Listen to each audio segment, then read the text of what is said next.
What's up, everyone? It is your girl Jill Beauty 87 here, aka Grace. I'm decided to get into palettes that everyone else loves that I hate.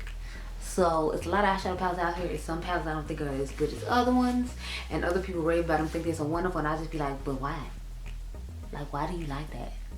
So today I figured we talk about some of those, because that's one of the video concepts that was in my phone, and I usually don't get to film those, but since the palettes are actually coming in slow this time, my Adept palette should be here this week, and so should my my Glamorous palette from Mented Cosmetics should be here next week. So I'm like, I got a couple of things coming in, and I'm still waiting on my Sephora order, but while I wait for all that stuff to come in, I'm just filming random stuff while I can, since I have ideas and actual free time. So without further ado, let me pull out some of these palettes, girl, and give you the tip.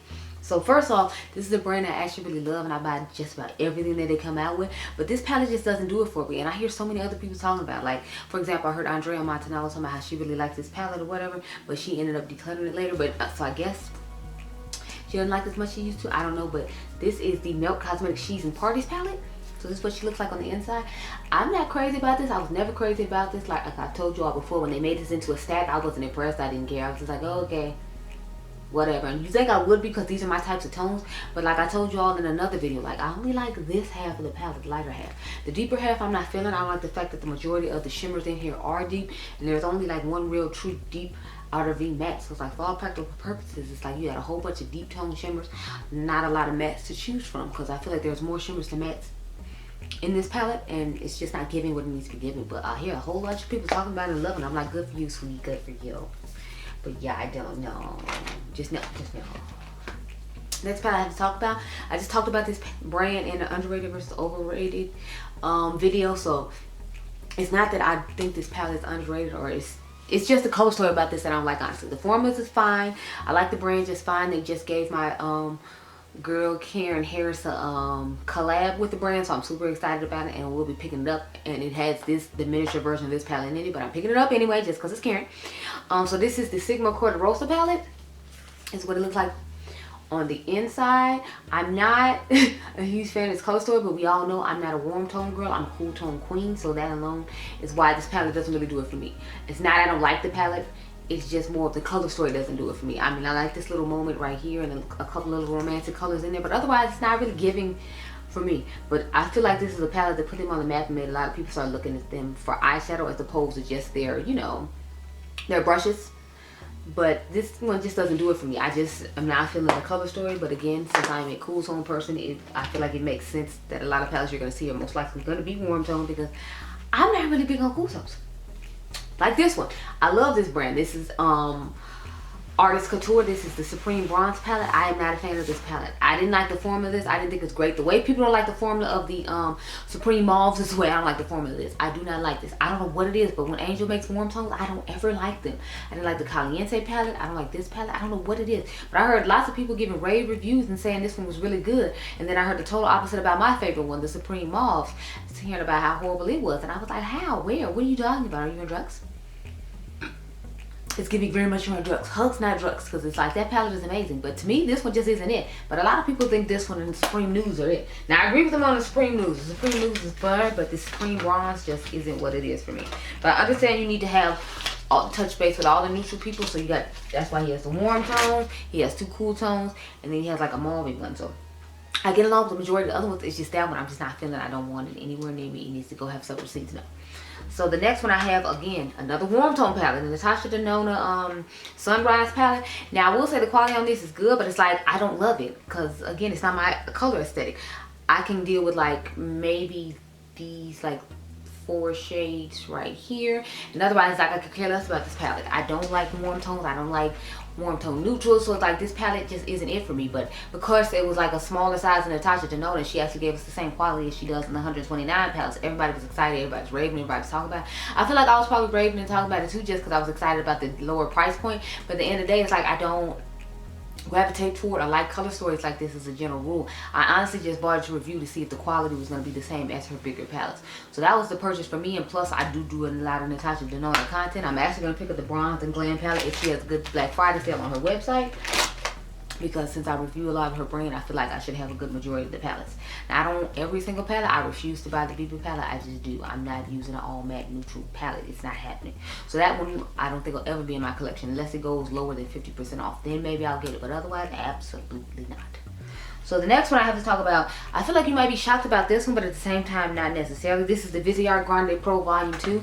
I feel like everybody was raving about this when it came out. The first two that came out like this, I feel like everybody was raving about. After it got to the one that I actually do like, 3, I feel like people stopped caring about it. So they stopped talking about it. And then when they came out with that neutral big size one, people talked about it again. But lately, I feel like people don't really talk about Viseart anymore. I haven't seen anybody that I watched review the little palettes. And I know Morgan Turner was huge on Viseart a while ago. But it's like, I don't even see her reviewing the little palettes.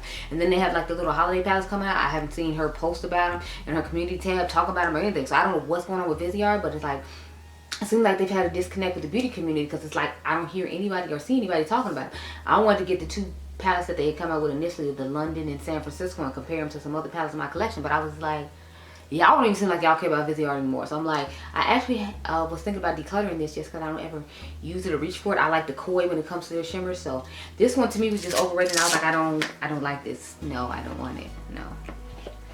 I bought this off somebody off Poshmark. I'm sorry, it was Poshmark on Mercari for an amazing deal, and that's the only reason it's even in my collection. But otherwise, like, I didn't pay regular price, but I wouldn't. Now, brand, I feel like people talked about a lot, and it just disappeared off the face of the earth. But I heard he made some really inappropriate political statements, and then he was just downright rude, and he was overcharging for the products he was making because it was made in the People's Republic of China, and it wasn't as good as other luxury brands quality. So I feel like you should know who I'm talking about. But this is the Scott Barnes Color Bomb palette. I feel like when he first came out, everybody's raving about the quality of his stuff, and I was like, it's just okay. I don't know why y'all trying to hype this up like it's the best thing since sliced bread.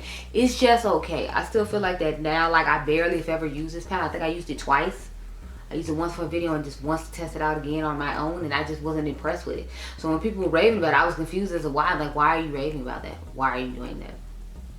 The Glamazon one is more my color story too, because I feel like this one only has a couple of rows of colors and the rest of it's like mainly neutral. And y'all know, since I'm a more colorful person, the fact that it's more neutrals than colors wasn't vibing for me either. But I don't know, I just never was excited or happy to have this brand in my collection. Like, I think I got this on sale for 30% off, and that's how I originally tried it. I've never paid full price for his stuff just because I'm not impressed by it. Like, I really just don't see what supposed to be so great about it. Somebody can comment down below and tell me if you found it, because I'm over here like Vashawn Mitchell. I searched high and low. I didn't find it.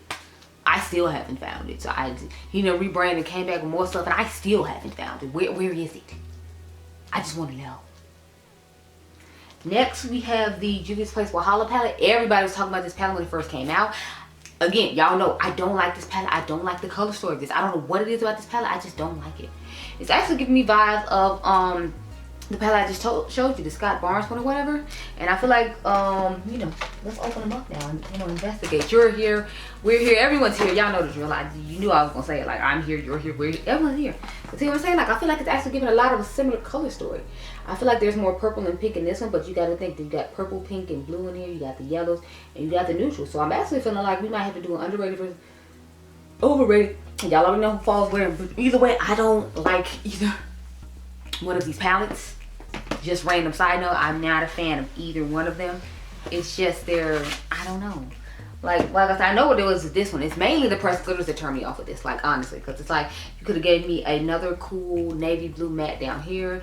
And then maybe like a pastel-y blue right here. You could have gave us like a fun dark matte green here. But instead, you chose to give me these pressed glitters that I want. So that's really what the turn off is to me with this palette. Along with the color story just not being to my aesthetic. I prefer the Walhalla 2, which y'all know it has a whole bunch of blues and purples in it. So of course it was going to be more my aesthetic. Because if y'all haven't noticed, every blue, green, purple palette that's dropping lately, I'm reaching, I'm snatching, I'm grabbing, I need it. So there you go. I need to go home and get some more of my blue, green, and purple palettes, because it's looking like the Glamorous palette from Diypansy Cosmetics is looking a lot similar to palettes of that caliber. So I need to bring some of those back over here Sunday when I dreadedly have to go back to work. I'm just dreading it, y'all. And today is Friday night. It's not even Saturday yet, but I'm just like, no, God, why?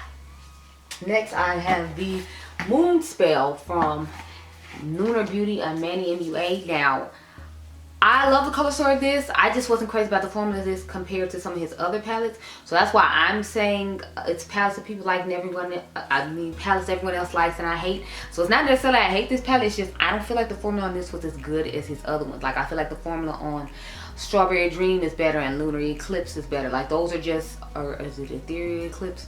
There's something about an Eclipse, but it's like I like the formula on those better than I like the formula on this one. So that's why it's in here. But y'all know that everybody hyped the hell up out of this palette. Like people were mad. People selling it online now for obscene amounts of money, and I'm just like, look here, don't pay that. It's not all that. Don't pay that. And I still love Mandy and love Mandy's brand, but it's like I just feel like that's not worth it. Okay, so I only got 2 more palettes left. Now this one, the last, I'm gonna say the one I feel like would make people mad is last. So we're gonna go off with the Made by Mama Mitchell palette. This is the Head in the Clouds. I could never get into this palette, really get down with it. I did a couple of looks with it, trying to figure out how to do looks with it. I had to go off camera and figure out my life because the way the color pattern is just so scattered throughout the palette, it's hard for me to come up with looks with it. I know I do a lot of colorful looks and come up with somewhat unique colors for looks, but it's like I feel like with this one it was really hard for me, and I was just like, what am I supposed to do with this? Like it's just a scattered jumbled mess, and I wasn't feeling it. But I feel like when these 2 palettes first came out, everybody was raving about them, everybody's talking about them. I remember Annette's Makeup Corner talking about how much she loved this one and the Head in the Cloud and then Feet on the Ground. I prefer Feet on the Ground because I feel like the color story is less scattered and crazy, and I can think of more looks with that one. But with this one, to me, it was just impossible to think of looks, and I was like, what am I supposed to do with this? Like, what do I do with it? I couldn't even look at it as like quads of 4 or 6 to come up with a look with. I was just like, it's just too crazy and ridiculous the way he put these colors in here. I don't even know what to do with this. What do I do with this? Like, I don't know. I don't know.